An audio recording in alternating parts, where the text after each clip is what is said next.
I was recently able to start a project for a customer that's been waiting for around 18 months. He originally reached out asking for a 50-inch by 50-inch coffee table, and I was perfectly fine providing him with that, but I came across this incredible wood slab, but the biggest we could go was 47 inches by 47 inches. So I said, hey, we can wait and find another slab, but it's not going to be as beautiful as this. So I got to work, added some C-channels, filled all the holes with epoxy, and this was the underside, so it wasn't quite as critical. And this corner here was really, really tricky because I wanted to net that full 47 inches. I couldn't just say, hey, now it's got to be 45 inches. So I found an off-cut piece of wood where the grain was very, very close, and even the grain orientation was close. And I'd never done this before, but I thought I could pull it off. I added some double-sided tape there to make sure I didn't scar up the wood.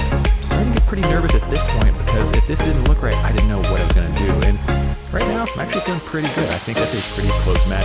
Do it with the sander and the block plane, and yeah, that'll do nicely.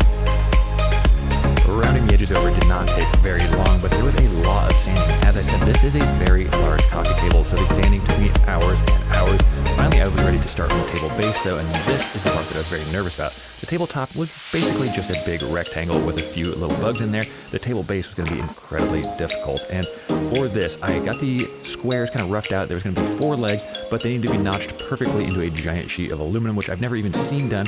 Of course it's possible, but I've never done it, so this is really pushing my skill set maybe to the brink. Originally, the customer had asked for a solid wood shelf, which was going to be really pretty easy, not too difficult to put a wood shelf and wood legs.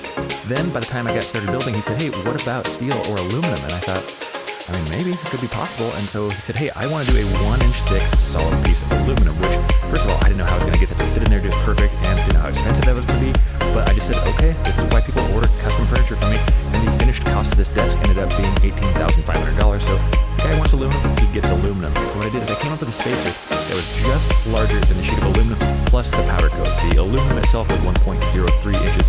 The powder coat was supposed to be about 5 thousandths per side. So I gave myself about a 1/100th of an inch of buffer, and then I have kind of a clever way to tighten it up if it is just a little bit too loose. I wanted to offer these plans for sale on my website, so anything that I came up with needed to be easily replicated. It couldn't just be a crazy, difficult one-off notch. So what I came up with was creating this template, this jig that I have right here, and the width of that jig is exactly the width of my table leg. It was, I believe, 1.96 inches, so I made that notch 1.96 inches. So in theory, it should fit in there perfectly. Used my same 1/8 inch roundover bit. Had to round over that portion by hand just slightly before getting on to the attachment portion. And this is where it's going to maintain that perfect fit. I said there's going to be a 1/100th of an inch barrier in there, buffer in there, and this is what's going to enable me to keep it looking perfectly tight. Nobody's ever taught me this system before. This was all something I just kind of made up on the fly, so hopefully this works out. The idea is I'm going to take that threaded insert and I'm going to thread it all the way in until it gets just up to that notch. And then I have this set screw, and these set screws are very, very strong. This is how a lot of tools are attached, and this is my theoretical mounting system right now. You can see as it goes in there, it will snug up against that aluminum shelf, and so what I did is I put a couple of marks and I made it just offset, so as that screw tightens, it will pull itself even tighter into the leg itself. And in theory anyway, we'll have to see if that actually works out in the end. For the bottom of the legs, I did a simple 45-degree chamfer. Was a little tricky doing it up on its end like that, though. Had a parallel clamp to actually hold it steady for me. The rest of it, I did the same 1/8 inch roundover that I did on the rest of the table. The finish itself really showed how amazing this wood was. As I did mention, paid over $3,000 just for the wood for this table, and in a second you'll see why. That is no accident. When someone wonders, how do I make this pine look like walnut? You can't. Only walnut looks like walnut, and only basket walnut looks like this type of walnut. It is a really, really incredible piece of wood, and a piece that I feel really, really lucky that I got to work with. I got the aluminum back from powder coat, and it looked really, really nice. It's a nice, clean satin black. And this was the moment of truth to make sure it fit, and it did, and it was just loose enough that this set screw brings it down really, really snug.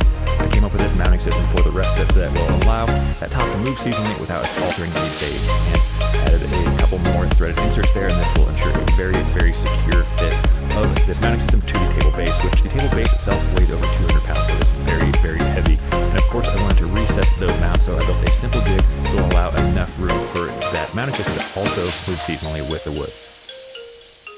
I added a few coats of the N3 Nano finish to ensure this top stays beautiful for years to come. Got it mounted, everything lined up just as I hoped it would, and after about 18 months of waiting, my client was almost ready to get his table, and here is how it looks in the end. The aluminum, the Bastogne walnut, I couldn't be happier, but I would love to know what you think of this combo.